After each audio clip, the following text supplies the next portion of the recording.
বলছি এবার লেগেছি আল্লাহর কসমে দেশে আমার চিন্তা ভাবনা করান এবার বিজয় হবে ইনশাআল্লাহ। হয় আপনাকে নিয়ে হবে, আর আপনি যদি যেতে না চান আপনাকে রেখে করান এবার সংসদে যাবে। আমরা এইটাই চাই। জামাত ইসলামী বাংলাদেশ, চরমনাই পীর, বিএনপি এটা বুঝি না আল্লাহর কসম। বিএনপি যদি আজকে ঘোষণা দেয় ক্ষমতায় গেলে আমরা কোরআনের বিধান চালু করব, সবাইকে বলবো বিএনপি কে সাপোর্ট করুন।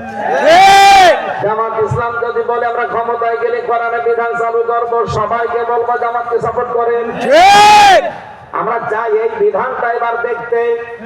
54 বছর শুধু রসগোল্লার ওয়াজ করেছি আফজাল সাহেবের সামনে, খাওয়াতে পারিনি, এবার খাওয়াবো। খাওয়ানোর পরে বলবো কেমন লাগে, জীবনও ভুলতে পারবে না। একবার রসগোল্লা যে খেয়েছে ও আবার খেতে চাইবে। 55 বছরের জন্য বাংলার মানুষ আল্লাহর কসম আফসোস করবেন, কেন এর আগে কোরআন শরীফকে সংসদে পাঠালাম না।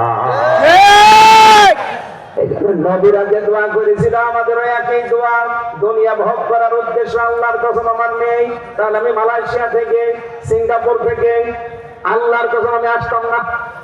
ওখানে আমার লাইফ আমি সেটেল করে নিতাম, এর থেকে বহু সম্মানী ছিলাম।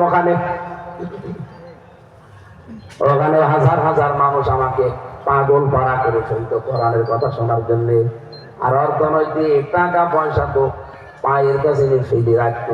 আমার সাথে হোসাইন ছিল, জিজ্ঞাসা করে দেখেন এখানে আপনারা 10টা মাহফিল করলে যে টাকা দেন ওরা একটাই তাই দিত।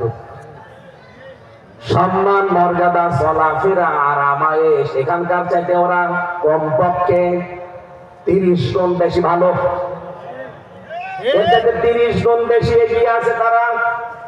সেখান থেকে আমি এসেছি একটাই উদ্দেশ্য নিয়ে, দুনিয়ায় বেশি বেশি বিয়ে শাদী করবো তা না। কারণ বিয়ে যদি আমি এখনই ফেসবুকে দিয়ে দিই যে বিয়ে করবো, প্রতিদিন আমি 100 টাকা করে বিয়ে করতে পারি। এত বিয়ে করে করবো কি? আমার বিয়ে করার উদ্দেশ্য না মাল কামাবো, টাকা পয়সা নামার দরকার নেই। কারণ আমার তো ছেলে নেই যে টাকা পয়সা কামাই করে ছেলের জন্য রেখে যাবো। মেয়ে দিয়েছে আল্লাহ 3টা, যা করবো কামাই সব খাবে ওই জামাই। লোকের ছেলের জন্য কামাই করে করবো কি? যা করেছি ওইটাই লোকের ছেলে খেয়ে বাঁচুক। আমার যতদিন আছে জীবনটা আমি চাই আল্লাহর বিধান এবার আমি এই চর্ম চোখে দেখতে চাই। এটা যদি সত্যি মনে করেন যে রাজনীতি, আমি আবার বলছি এটাই আমার রাজনীতি। কেউ যদি মনে করেন এটা হুজুরের ধান্দাবাজি, হ্যাঁ এটাই আমার ধান্দাবাজি। আমি আপনার কাছে কোরআনের জন্য ধান্দাবাজ হতে রাজি আছি। নবীদের দোয়া ফলো করলেন না? কি কি দোয়া করেছে তারা? তারা দুনিয়া কামাই করার জন্য, ভোগ করার জন্য, ক্ষমতা পাওয়ার জন্য না। তাদের উদ্দেশ্য ছিল যা বলি ওইটা কার্যকর করার জন্য ক্ষমতা লাগবে।